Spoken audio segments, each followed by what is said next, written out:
everybody, it's Crystal with Pure, and just really fast I wanted to show a quick edit using our Follow Your Art action set. It is currently on sale for 50% off. All of the Follow Your Art sets are. And I super love the clean classic set, the Follow Your Art Classic. The color pop that it gives and the richness that it gives to your images is so amazing, and the warmth. And so I'll just go ahead and just dive into that really fast. So what we're going to do is go from this edit to this, and you'll see it just takes a couple seconds. So I'll just come over here and start again. Okay, so I'll come over to Follow Your Art, and this one she's a little cool just because she was in the shade, and I was just shooting on auto white balance. And so the first thing I want to do when I do any image is just get it up to the proper exposure and white balance, because if it's not the proper white balance, it can affect your exposure and how things look. So I just want to get it to that proper white balance. And so I'll go ahead and run Follow Your Warmth, and I super love that. I think it's actually pretty perfect.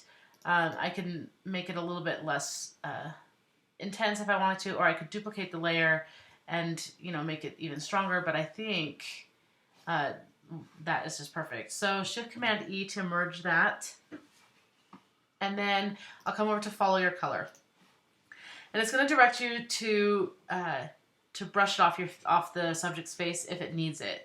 If you feel like it doesn't need it, you can hit Continue. If you feel like it does need it, which I do, I would hit Stop. Don't hit Continue because you won't be able to brush it off the face at that point. So hit Stop, and then use a brush, and make sure you use a black brush so you can toggle between the colors using the X on your keyboard.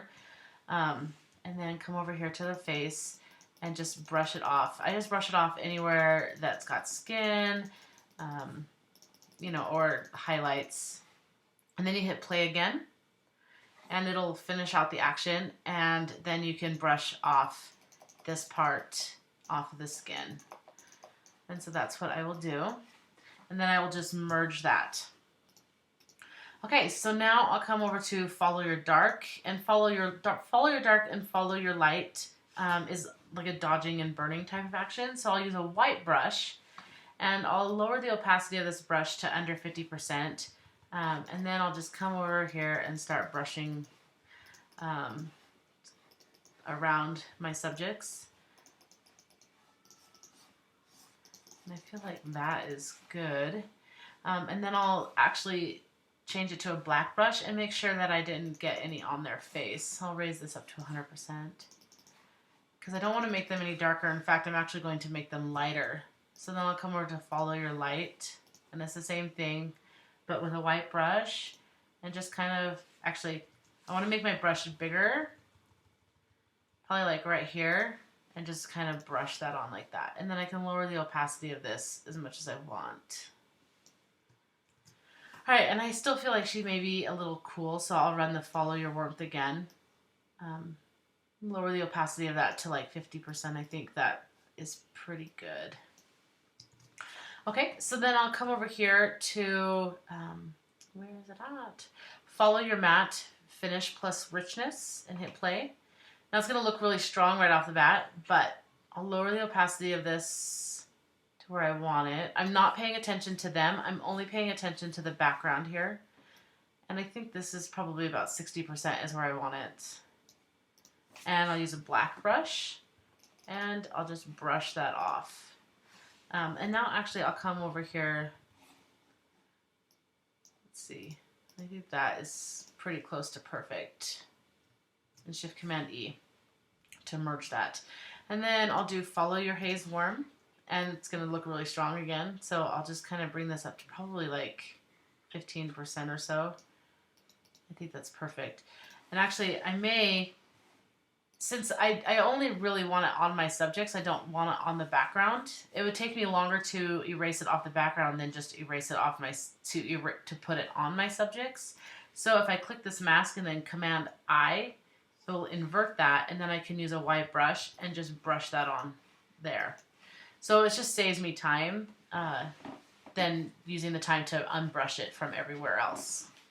And then I'll merge that, and I'll add a little pop.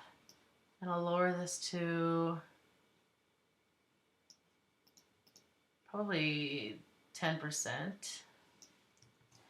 And then follow your light one more time. And make it bigger. And lower the opacity of this to right about here. Perfect. All right, so this is what we started with, and this is what we ended with. Now, if you feel like it's a little strong, you can take this snapshot. So take a snapshot down here by pressing the camera button, and then use your history brush tool. It's right here. And make sure that the history brush tool is selected there on the original image.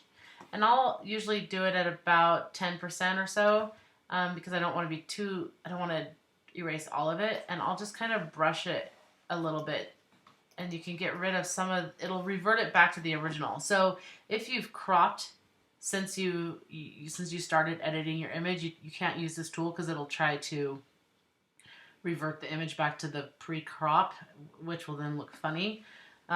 So if I crop an image between here and here, I always take a snapshot because I always will crop it at the beginning of the edit, so I can use the history brush tool on the cropped image. And so I think that's good. So we just went from this to this, so it's not as heavy-handed in the black areas, but we still went from that to that. So let me know if you have any questions. I super love this set. The edit really, if I hadn't been explaining it, would have taken me probably a minute to do. That is a pretty standard workflow for me with this set. And if you have any questions, let us know. Thank you.